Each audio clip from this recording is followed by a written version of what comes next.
Okay, so it appears I was beamed off my ship before it exploded, and now I've been captured. Wonderful.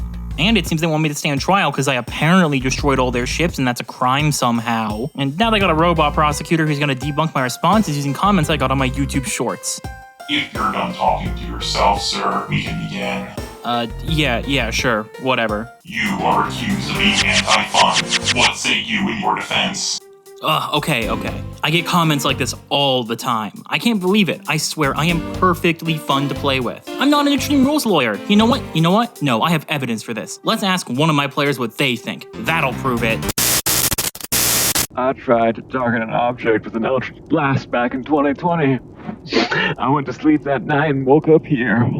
I haven't seen the sun since.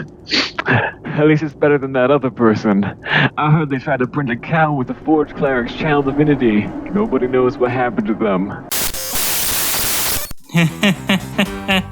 Any rumors about me launching people into the sun are, just that. Rumors. Part of the definition of manufacture is the living thing produce a substance naturally. Most plants use the sun's light to manufacture their food through photosynthesis.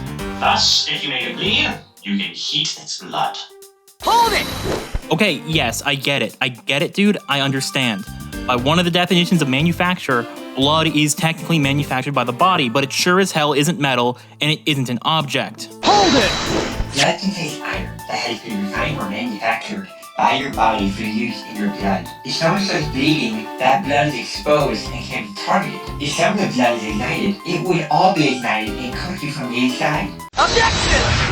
First of all, heat metal doesn't ignite metal, it just makes it hot. There is no fire. Second, even if you could see the blood, it still isn't able to be targeted because third, even though there's iron in blood, it's blood. It's not metal. It's not a metal object. Fourth of all, blood isn't an object. It's made up of red blood cells. And if you know anything about cells, then you can immediately see why. And for those of us who still have no idea, cells are alive. Something that you, Mr. Robot, don't understand.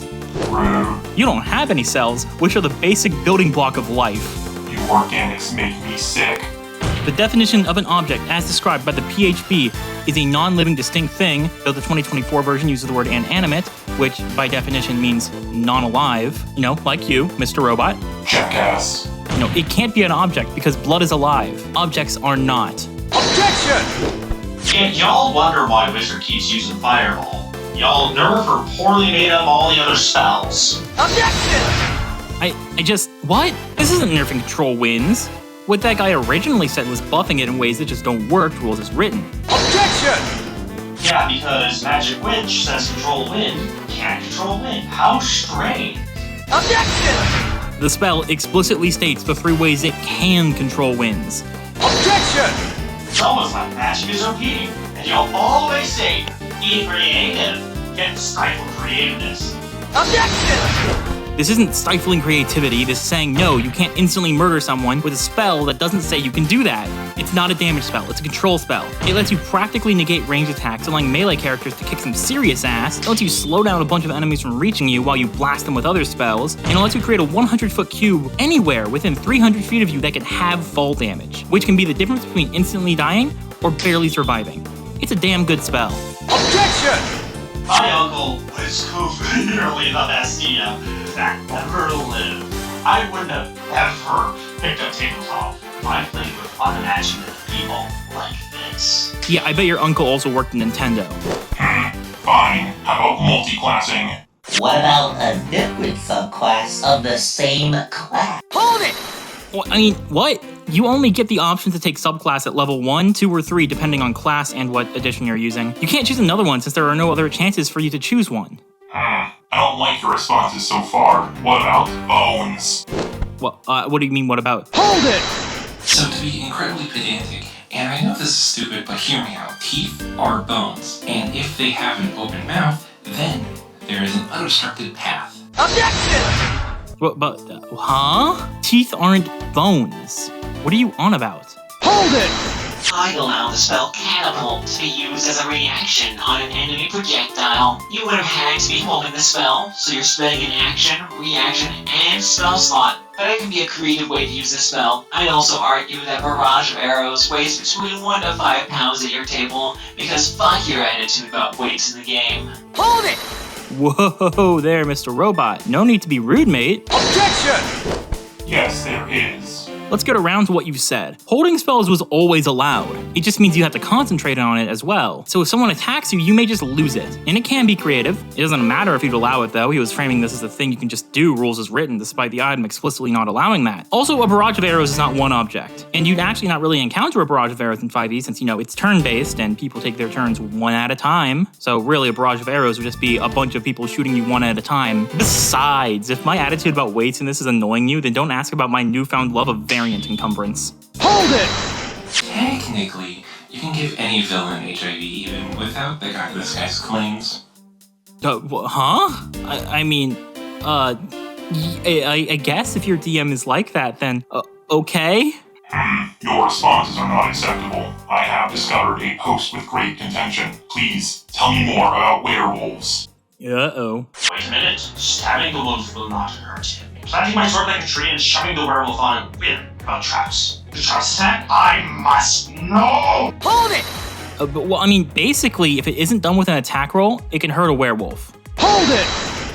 That is iffy at best. If it hurts, I'd call it an attack. Hold it! It's come to my attention that the 2025 werewolves don't have this weird immunity, so let's refer to the 2014 rules. Attack refers to the attack action. Reading from the book, the most common action to take in combat is the attack action, whether you're swinging your sword, firing an arrow from a bow, or brawling with your fists. Hold it! But pushing someone out of a tree could count as an attack at that point, right? Nope. The push would be replacing an attack, but the fall itself is just a fall. Hold it! At what point would you consider something like that an attack, though? Like, is pushing them into an inanimate object that just swings forever any difference? In the end, the same thing is happening physically. Or hitting them with a really big hammer. Wouldn't that be the same thing as falling onto the hammer? What would happen if I suplex them? Okay, dude, listen. The ground being there isn't what makes it not an attack. The fact you aren't making an attack roll for fall damage is what makes it not an attack. Okay, but what would the difference be? For example, back to the suplex. If I were to do the anime suplex and fall like 20 feet while holding them, would that be considered an attack? And that would, or as long as would, be fall damage based. Hold it! If you are directly hitting them with an attack action, then it's an attack. If the damage is being done by falling, or a saving throw, or anything else, it is not an attack. This is very simple. Does this only apply to 5e? Yeah, this only applies to 5th edition. Why? I mean, you could argue gravity is the laws of physics attacking your character. Hold it! You could argue that. It's an incredibly bad argument, but you could argue it. Hold it! Not really. If someone were to grapple you and plummet 60 feet down, it would be the ground doing the damage when you hit. With gravity being the defining factor in the damage taken, it is someone attacking you. You might differentiate between whether or not it is considered an attack or not if I willingly jump from 60 feet, but will you argue that being forcefully made to hit the ground at a high speed is not considered an attack? Yes. Like I said before, an attack is a very specific thing in 5th edition. Hold it! So, would dropping a heavy object accidentally, not as an intended attack, on a werewolf kill them, but dropping the same heavy object from the same height with clear intent to attack lead to no damage? Hold it! Well, no! Both would damage because neither is an attack roll. Oh boy, this is hurting my brain now. Hold it! I received another comment. Allow me to read it myself. This makes zero sense if a creature can ignore bludgeoning, slashing, and piercing attacks. What is deciding whether if it's an attack? So if I place a spike on the ground and then push a werewolf over and it hits the spike, it would take damage from that? Or is it as soon as I place it in my hand and I touch the creature with a goddamn spike, it won't take damage? That's fucking weird. Objection! If you make an attack roll with it, then it's an attack. A spike trap isn't an attack. I'm saying this as things are rules as written. If you would define these differently, then that's up to you. However, the werewolf is only immune to damage from an attack. Hold it! What's deciding with an attack? Literally the page in the PHB, either one, that describes how to attack. Objection! Look here, you little shit. I don't need a literal definition of an attack. I think the book literally meant anything that does bludgeoning, piercing, or slashing damage. And you do not need intention for harm, or it not to take damage. I feel like it shouldn't matter if you thrust a spear into this creature, or it falls onto a fucking spike. Both options equal it being pierced by something physical. If it didn't mean that, and you could actually kill a fucking werewolf with anything, as long as you don't intentionally hit it. It kind of ruins the mythology of, hey, you have to kill this with a silver bullet, or with magic. Don't fucking actually me with that bull shit that the DM doesn't have to follow. Okay, that's that's the funniest comment I've gotten in a while, man. Really made my day, honestly. Objection! Do not mock me. Okay, fine. I mean, if you stuck a wizard's delayed blast fireball to a valid object, you could catapult that back, yeah? That's close to what the OP was going for, albeit at a higher level. I mean, I'm not certain if the bead would be an object. It might be. There isn't a listed weight either, unfortunately, though there are rules for picking it up and throwing it. I didn't even know that before I made this video, but that's actually pretty fun. It can even go up to 40 feet, which ain't bad. Hold it! Sure, but why be such a sick about it? Because I can. Duh. Hold it! What about a giant hand that grabs a target to stop them from moving and or attacking? Objection! Well, that would be an attack, as grappling is an attack. And why on earth would you let a cantrip do something a leveled spell can? Earthen Grasp and Bigby's Hand both exist for this reason. Hold it! These are skits for a joke, but I see your point. The main body would obstruct his spell, but if they open their mouth, you could block breathing due to the mouth being open, so there would be no obstructions. Well, the hand can just be moved by force. Also, humans have noses. Hold it! Stop using rules knowledge against me. You know what? No, we're going to talk about something else now. I can make a nuke with a bag of holding. What do you think about that? Can't you cheat the not moving 10 feet rule with a bag of holding? As long as you cast a glyph inside the bag. Objection! While it's not explicitly noted on the bag of holding item, it is said on other extra-dimensional space items that the bag of holding is an extra-dimensional space, which practically is another plane, and the distance between two planes is infinite, so taking it out of a bag of holding would also break the spell. Objection! I'm the DM. It works if I say it works. Well, you are always allowed to do that, it's just that rules have written, this doesn't work. Hold it! Come on, man, it's just a funny video. Also, who would assume that zombies, and of course even the human creatures, are humanoid? Objection! Well, most people who've played D&D wouldn't assume that, because they've read the rules and know what the basic creature types are. And it's incredibly obvious that a zombie would be of the undead creature type rather than the humanoid, because a zombie is one of the most basic and common types of undead. Objection! If you animate the corpse of a humanoid, why does the zombie stop being humanoid? That just seems silly to me. And overly nitpicky. Humanoid is a body plan descriptor. Zombies are still humanoid if the creature whose corpse was raised as said zombie was a humanoid by all reasonable assumption. Objection! Nope, not in D&D.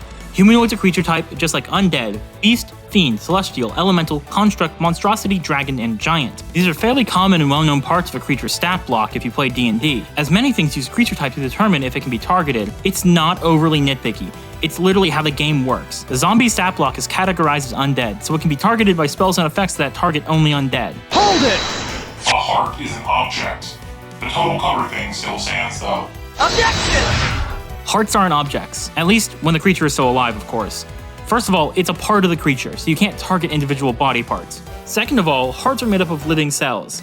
The definition of an object requires it to be non-living. It's not an object. Objection!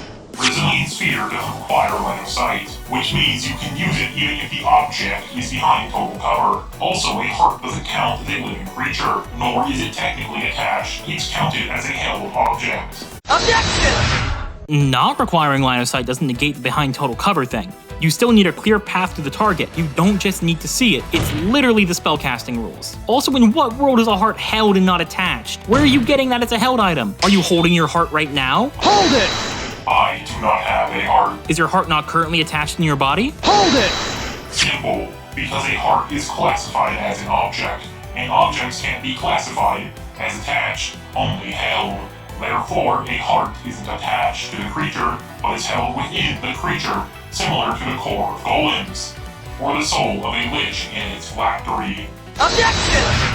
Okay, but a heart isn't an object though. It's made up of living cells. The definition of an object, as defined by D&D, is a non-living distinct thing, which I've said probably like 50 times by now, honestly. While a creature is alive, a heart cannot possibly be an object, as it is not non-living. And where are you getting this stuff about attached and held? First of all, those examples are strange, because like, they aren't being held. The majority of golem stats don't even mention anything about having a core that's held. It would just be a part of the creature. I don't even know what's going on anymore. Objection! Silence, meatbag. Hold it! Actually, I'm a fruit. Objection! Bite my shiny metal ass. Hold it! That's Futurama. Shut your mouth, you organic fuck. Hold it! I don't have a mouth. That's it. Guilty. The sentence is death. Resistance is futile.